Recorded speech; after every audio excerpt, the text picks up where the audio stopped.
Hola, ¿cómo les va? Bienvenidas, bienvenidos a este ciclo que hemos llamado Haciendo Buena Letra con autores y autoras del planeta, en este caso Daniel Greenback. Te amo, te odio, dame más. Un librazo, una vida plena, intensa, con mucha gente, muchos personajes en la vida de Daniel.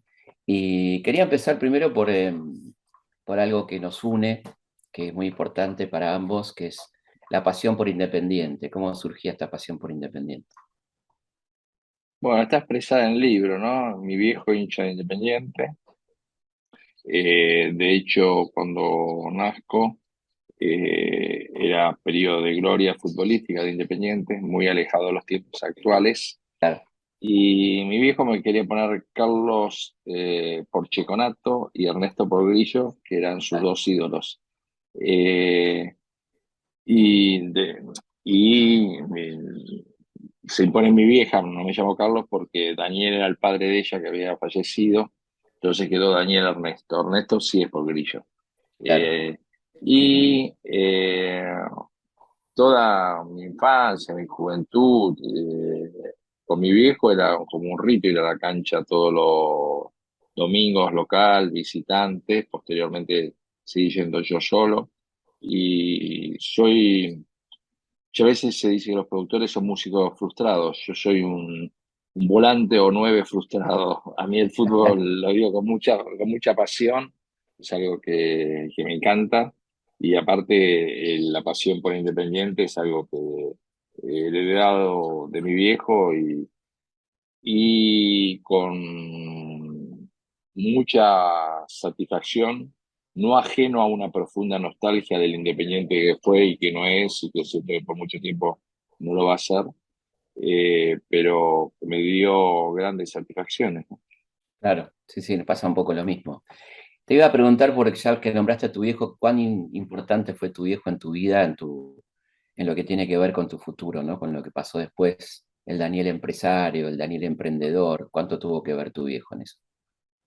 Es sin lugar a duda, lo manifiesto en el libro, la persona más gravitante en mi vida, que más me influyó en todos los aspectos. Un ser que su pérdida, también lo relato en el libro, es una pérdida única, inclusive en el libro proceso, después falleció mi vieja, pero mi viejo fue sin lugar a duda el tipo más importante de mi vida y Ujú. más me influyó seguro. Y también en los gustos, ¿no? No solamente en ciertas indicaciones de padres, sino en gustos artísticos, ¿no? Un tipo muy sensible en ese sentido.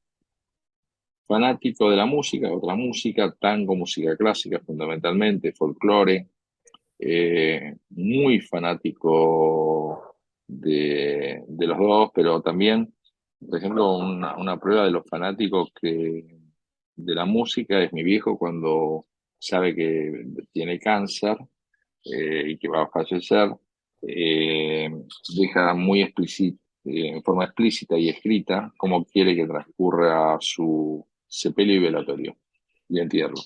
Que no era Ujú. y dentro de las especificaciones, que aparte de una anécdota graciosa porque él quiso poner en pleno uso de sus facultades mentales y entonces lo quería certificar con un escribano y tenían que hacer un chequeo mental para que eso Claro, diera, por lo cual lo dejamos sin certificar por escribano.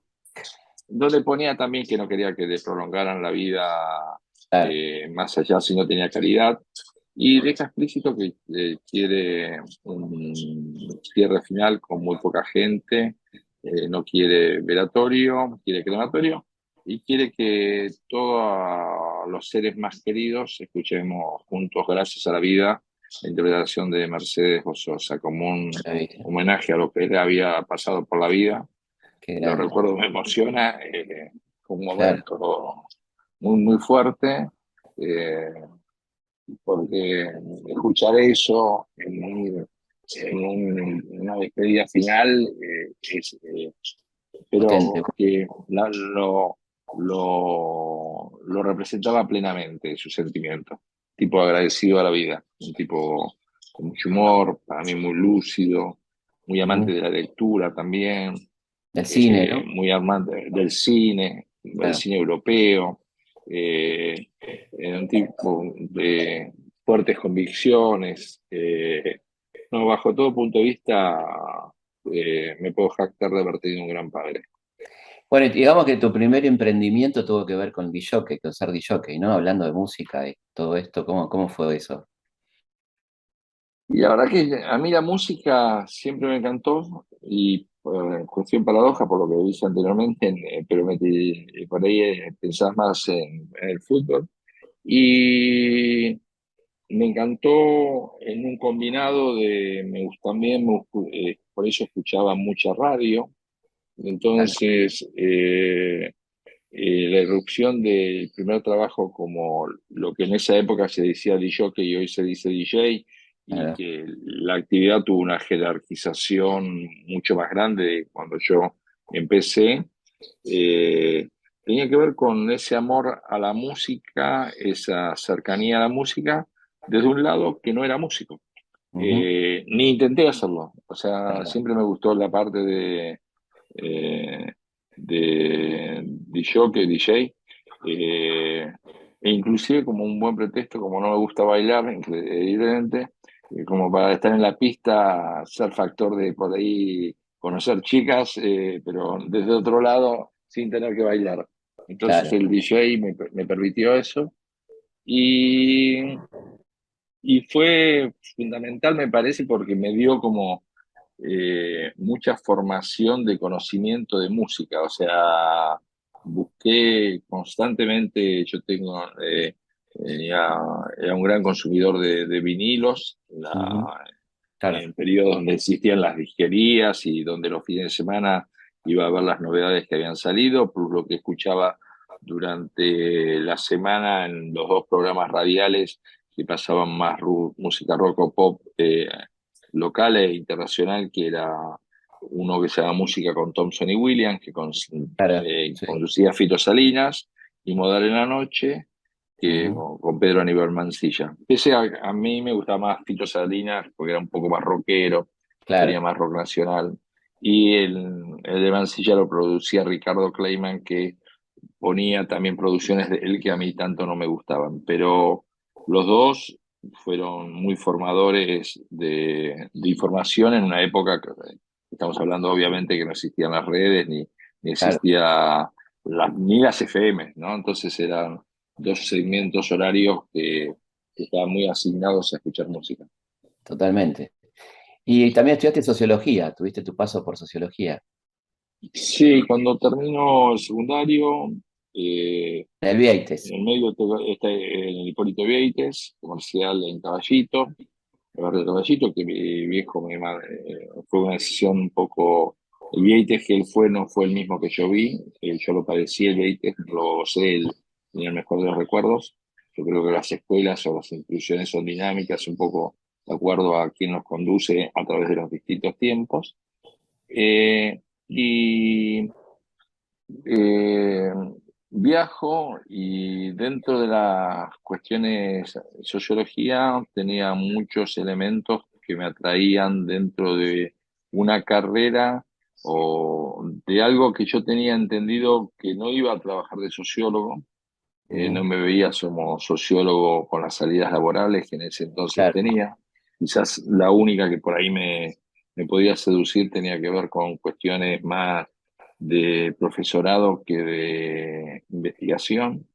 Pero me fascinaba la sociología, y, y en ese entonces entré a estudiar en la Universidad de Belgrano, que tenía una buena carrera de sociología. La introducción era el ciclo con psicología y después, bueno, empecé a sociología. Un personaje que me pareció alucinante en el libro es el tío Herb, ¿no? Es un ser increíble, influyó de otra manera.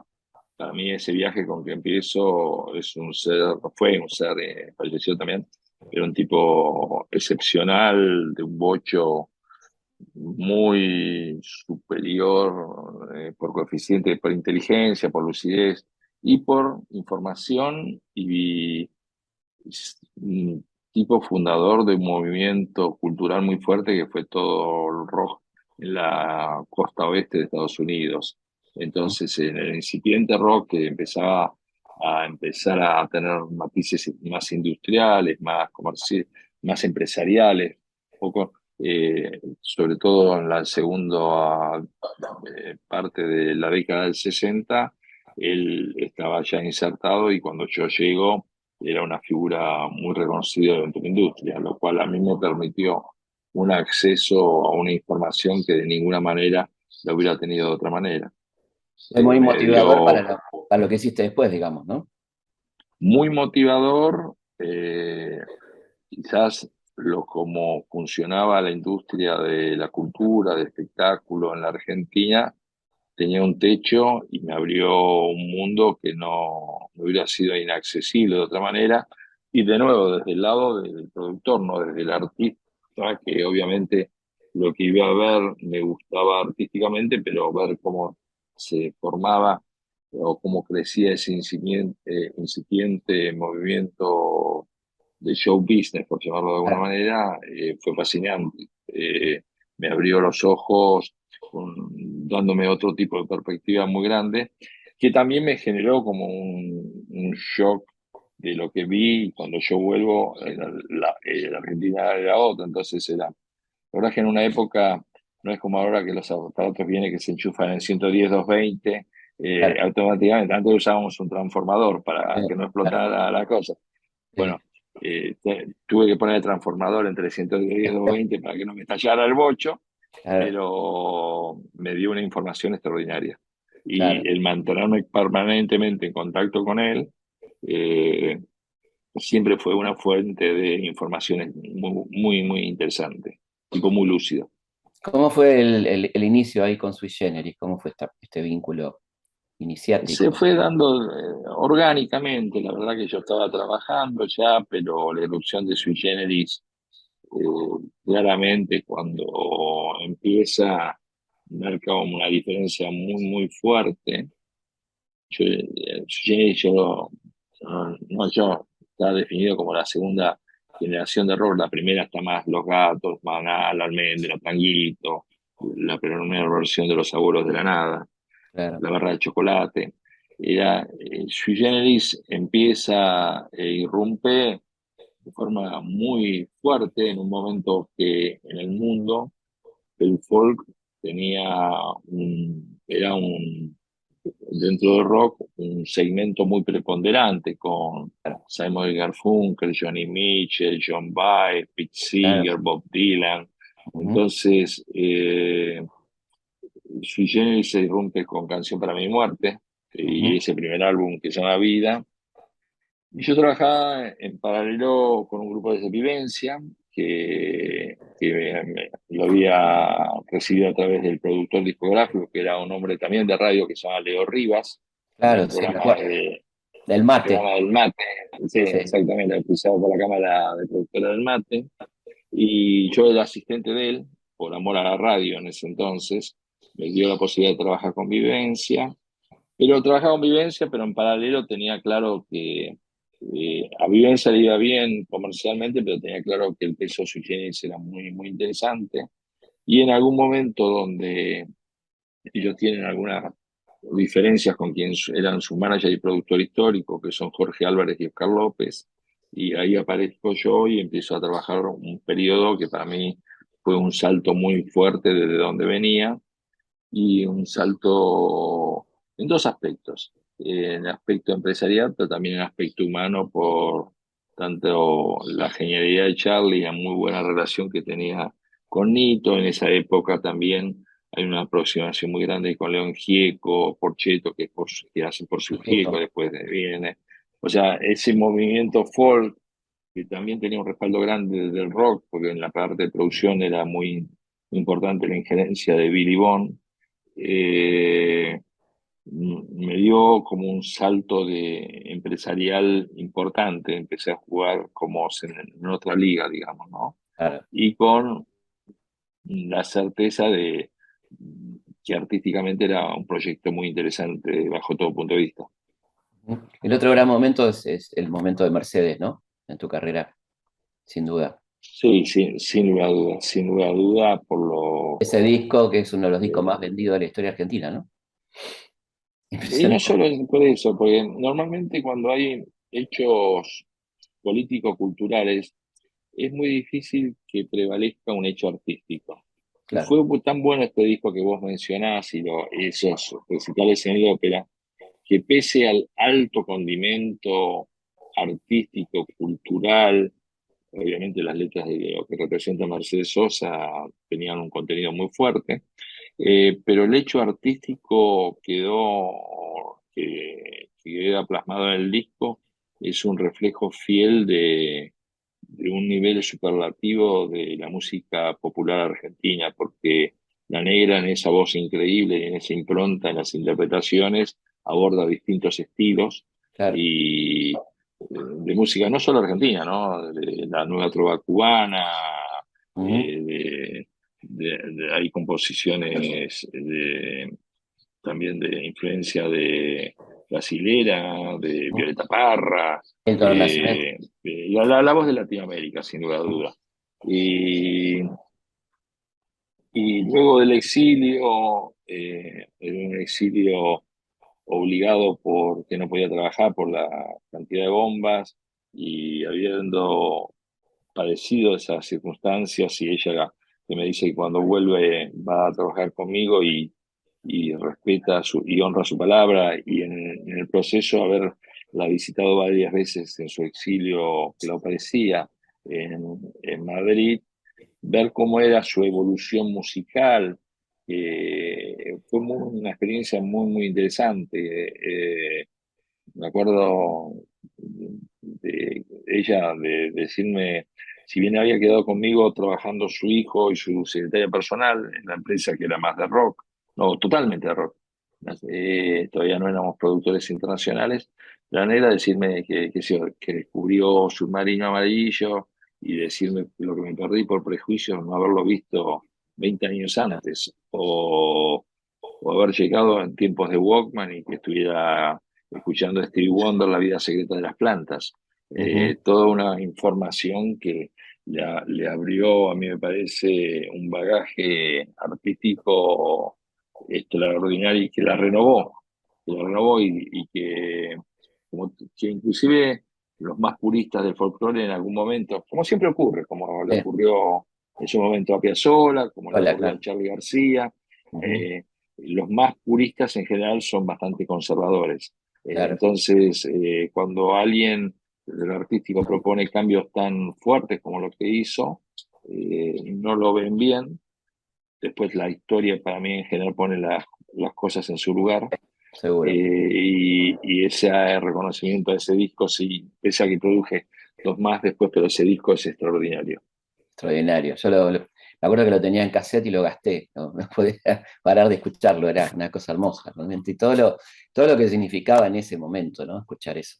Impresionante, realmente. Sí, aparte inclusive porque lo editamos casi inmediatamente después de la Guerra de Malvinas, por lo cual en una de las locuras más grandes para mí que existen, porque yo estoy en contra de los nacionalismos culturales, eso no quiere decir no defender la cultura, Claro, porque es un claro. gran cliché, ¿sí? Ah, Pero era como, vos lo escuchabas como en cadena nacional permanente, porque claro. Sí. toda la radio lo pasaban, porque se Todo, escuchaba por rock, por folclore, por tango, por música popular, y todo después se lado, pasaba música en inglés. todo Entonces lado. tuvo una difusión extra, plus, extraordinaria, ¿no? Otro de tus grandes aportes a la cultura nacional fue sin duda la rock and pop, ¿no? ¿Cómo surgió la rock and pop? ¿Cómo se te ocurrió Y, esta idea? y la rock and pop surge un poco, es un mix surge desde la necesidad de un oyente. Fue pensada desde la necesidad de un oyente y en un combo también comercial porque en mi último periodo yo apuesto a exportar música argentina, con lo que vendía en Argentina tenía una parte importante del share del mercado que me permitía un desarrollo internacional, pero en ese periodo 83, 84 hay un nuevo arreglo con el Fondo Monetario y yo vendía discos a $15, devaluación de moneda, claro, Entré a vender discos a 7, lo que tenía previsto como que iba a poder, con lo que ganaba, hacer el desarrollo internacional, lo que ganaba localmente, y obviamente se cae el proyecto. Entonces lo que aspiro es a tener una mayor cuota de mercado y empiezo a invertir mucha plata en lo que eran las radios que podían tener un perfil, por lo menos en algunos segmentos horarios, más música, como Radio del Plata en ese entonces, que tenía su frecuencia modulada, que se llama FM del Plata, algo con Una Noche Fuerte, en algún momento con Badía de Mancuso, posteriormente con Lalo Mir, que ya tenía su programa 9 PM, y con la Negra Bernacci. En algunos segmentos horarios de FMR, que era la FM de Radio Rivadavia. había, En ese entonces las FMs eran apéndices de las AM. De hecho, parte de la programación se transmitía en simultáneo, claro, y también hasta no tenían nombre propio, tenían FM del Plata y la FM de Radio del Plata, FMR, la FM de Rivadavia. sí, sí, Una de las primeras cuestiones que yo siento, escuchando mucho en mis viajes, lo que era la FM, la necesidad de la FM con un código de comunicación distinta al que lo que claro. era la M. A Ujú, lo cual se le suma también que post la dictadura militar, en los medios hay mucha necesidad de hablar y prácticamente desaparece la música. Fuimos de ujú, un extremo a otro, claro, eh, cuestión que muchos estos vaivenes en la historia cultural y en la historia política, en la historia de Argentina, es como una constante, ¿no? sí, Entonces, había desaparecido prácticamente la música de la radio. Yo sentía que si daba una personalidad con una programación coherente de 24 horas de música, que es el comienzo, tenía grandes probabilidades que fuera bien. Y empezó, claro. creía, obviamente no había descubierto la pólvora porque sabía lo que era el fenómeno de las FM en el hemisferio norte, por lo cual solamente transcribir y tener el código de FM con muy buenos musicalizadores, con muy buenos operadores, irrumpió muy fuertemente. De hecho, llegamos a tener como el 84% del share de una geografía, Claro. de un universo mucho más chico que eran las FM en ese entonces. Y después, en forma dinámica, también aparecieron otras FMs musicales. Entendí que había un espacio para un esquema de comunicación que no había. Eh, el levantamiento de los caras pintadas aceleró un proceso, pero yo ya tenía claro, o por lo menos seteado, la idea de incorporar a Lalo Mir a Hacer la Mañana, a Mario Pergolini y a Eddie Paluch, que estaban ya haciendo un programa en otra emisora, y adelantamos la programación a partir de ahí, y fue algo que se fue dando en un crecimiento dinámico. Obviamente tuve la suerte de haber estado rodeado de grandes comunicadores en grandes momentos de ellos y Claro. con gran sentimiento de pertenencia al proyecto, lo Mm. cual, bajo todo punto de vista, se unió una serie de variables para generar un fenómeno que para mí en lo cultural, en la parte de comunicación, excedió con creces a lo que sería una radio, que generé otras, pero ya eran de matices de artística. Esto Claro. para mí, irrupción que excedió eso. Y cambió la radio para siempre en Argentina, ¿no? Un antes y un después, sin ninguna duda, absolutamente. Se nos va acabando el tiempo y no quiero dejar de hablar de tu aspecto de productor internacional y quizá podamos hablar de la llegada de los Rolling de tu mano, que habrá sido un sueño, me imagino, enorme para vos, ¿no? Llevó mucho tiempo, llevó una primera visita de Keith Richards en el 92, que vino en plan solista, fue mi mayor socio cómplice en convencerlos en el 94, que en el 95 en la gira de Voodoo Lounge hagan la escala en Sudamérica y particularmente en Argentina. Y sí, fue un sueño. Yo cuando concluí los cinco Rivers, que podrían haber sido 10, porque había que continuar la gira y ellos no pensaban que podían tener tanto éxito, fue haber sentido claramente que había obtenido un logro. Y en el libro está un poco el proceso de toda la contratación bastante relatada, ¿no? Sí, sí, claro. Aparte, bueno, ahí empezaba, bueno, era como un punto fundamental de tu carrera de productor internacional, ¿no? Que siguió y que sigue hasta hoy, ¿no? Sí, hasta hoy, en una dinámica de cambio, es distinto como hoy. Empezaba en ese entonces el concepto de promotores mundiales. Yo negocié con uno de ellos, que fue fundadora de la corporación más grande que existe hoy en el mundo, que es Live Nation, y con el cual hoy estoy haciendo varias exhibiciones en forma conjunta en Buenos Aires y en el resto de América Latina. Eh, y sí, fue una satisfacción extraordinaria. Si bien había producido muchos artistas muy interesantes, el salto de los Rolling Stones para mí fue inolvidable. Tenerlos ahí para vos, ¿no? Una cosa de Es locos. que, es que fue tanto, uno siempre piensa, bueno, en realidad fue para mí toda la previa. Cuando uno está trabajando es cuando menos lo disfrutás Claro, de los shows, claro, ¿no? Porque claro. estás pendiente de mil factores, ¿no? En los shows, pero sí tuve toda una previa hasta que vinieron que fue fantástica y ya, aparte de productor, siempre fui fan de la banda, por lo cual me permitió ir, acceder a backstage antes, a una serie de cosas que obviamente ya la parte de disfrutar de su música y de su show ya estaba, y bueno, y ahora en los shows hubo que trabajar. Claro, Pero la totalmente. gira siguió y después hubo 4 giras más, y en el libro y está la experiencia del show que hicimos en Río de Janeiro, que es el show que está en el Guinness como de mayor convocatoria en la historia de la música de un grupo. Hubo muchas experiencias, la verdad, con los Rolling Stones y muy satisfactorias, ¿no? Bueno, además Ojalá que, estamos sintetizando para que la gente lea el libro, porque si no, está buenísima la cantidad de gente que trajiste, de grosos, de tipos que uno admiró toda la vida y gracias a vos lo pudimos ver acá en los escenarios, ¿no? Y te iba a preguntar para terminar, ¿qué te queda pendiente? ¿Qué sentís que te queda pendiente? pendiente no, pero hoy estoy, la empresa un poco, fue un desafío reinventarme. Hoy esto, a raíz de todo el fenómeno digital, veo la posibilidad de exportar mucho.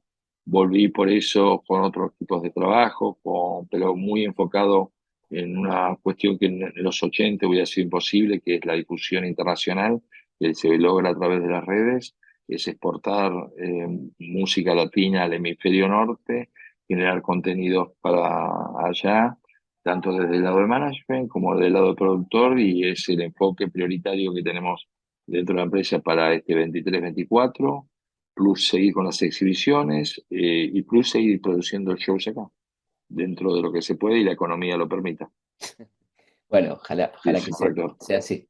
Bueno, Ojalá. Daniel, te agradecemos un montón. Recomendamos entonces el libro Te amo, te odio, ame más, de Daniel. Un abrazo muy grande, Daniel. Un gusto. Un gusto, un honor haber sido entrevistado por vos y que te haya gustado el libro, fantástico. Me encantó. Está muy recomendable, absolutamente. Bueno, un gran abrazo, que Un termine bien el abrazo. año. Felices Igualmente, fiestas. igualmente.